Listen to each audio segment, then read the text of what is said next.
Welcome to my channel. Gongura chicken pulao.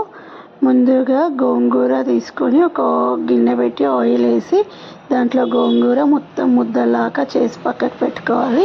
తర్వాత గిన్నె పెట్టి ఓల్డ్ గరం మసాలా వేసేసి దాంట్లో ఆనియన్ పచ్చిమిర్చి వేసి బాగా వేయించాలి.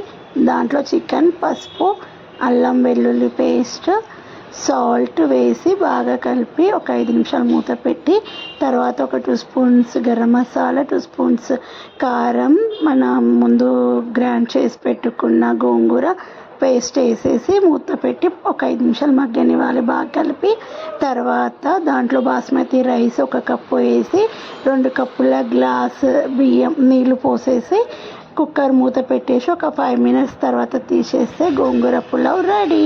Thank you.